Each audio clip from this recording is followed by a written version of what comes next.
What should my next video be about? Oh, wow. That would be huge if it's true. Wait. Really? Come on. Okay, let's just stick to the first one. Hello, I'm Dane, and this is Dane Explains. So, there's been a few breakthroughs in the last few weeks, or supposed breakthroughs, I should say. I'm not going to comment on the validity of them, well, except maybe the cancer one. The headline is a bit hyped, but as a molecular biologist who's been to City of Hope many times, I can tell you it's very promising. I'll do a video on that soon. But today, let's look at LK99, the room temperature superconductor. If a room temperature superconductor did exist, how would it actually change things? Would we have hoverboards from Back to the Future, or be able to build floating structures like the Hallelujah Mountains in Avatar? Let me explain.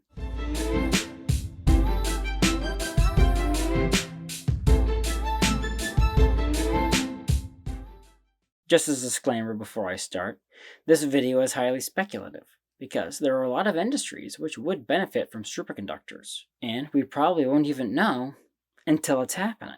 Anyway, first, let me give a little background on this new, or actually not new, discovery. Back on the 22nd and 28th of July, a team of researchers in South Korea dropped 2 different papers on a preprint website called ArcSiv. The authors claim to have discovered a room temperature superconductor. They called it LK99, which is the initials of the discoverers, Suk-bae Lee and Ji-hoon Kim, and the year they supposedly first created the material, 1999. That's right, they claim to have been sitting on this for 24 years. If it's exactly what they present, then LK99 isn't actually that useful, because at room temperature, its breakdown current is too low for most applications. If you don't know what I'm talking about, I coincidentally did a video recently on how traditional superconductors work. Link in the description. And they claim theirs works through a different mechanism.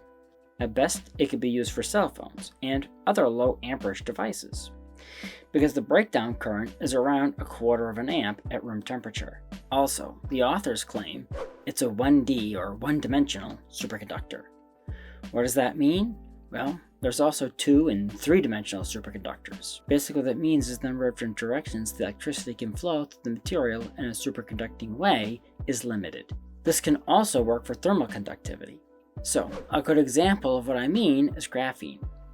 It conducts heat extremely well, but only in 2 dimensions. If you pressed a bunch of sheets like this together, the heat then would only travel well horizontally and vertically, but not through the layer of sheets. Electricity can do the same thing. So, they claim it can only travel along one axis.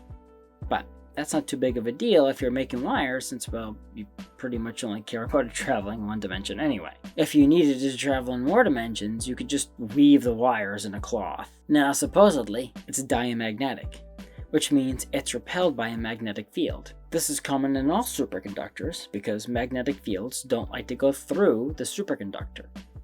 And when they do somehow find their way through imperfections in the superconductor, it causes something called flux pinning, which is why they look oddly fixed in place when you get them near a super powerful magnet. Some researchers have reported flux pinning in LK99, but it seems weak. Now let's leave what the current claims are about LK99 behind, and let's assume its poor characteristics are due to impurities and such, and once we figure out how to make it, or at least apply the same principles to other new materials to create a much better room temperature superconductor, then how would that change the world? First off, things like the Hallelujah Mountains in Avatar wouldn't be a thing.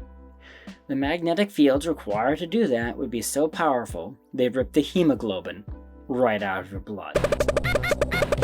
Also, hoverboards, at least like the ones depicted in Back to the Future, wouldn't work, at least not safely. If you generated a magnetic field strong enough to float the board like that, it would be pretty darn violent and scary if you ever got the board near anything ferromagnetic like iron. Just look at accidents with MRI machines to find out what I'm talking about. They use supercooled superconducting electromagnets to generate extremely powerful magnetic fields. The things that would happen are numerous. Electric rates would plummet for several major reasons. They could make wires that don't lose any energy due to heat. Many components in the electric grid could also be simplified. electric generators can be much smaller, and fusion power would become practical. Electric motors would be able to get much smaller and much more powerful. They would easily be able to outperform internal combustion engines in a much more compact size. So flying cars using electric ducts and batteries, which would also be revolutionized by superconductors, would become a practical technology. Although general purpose hoverboards wouldn't work, maglev trains would become much cheaper and easier to make.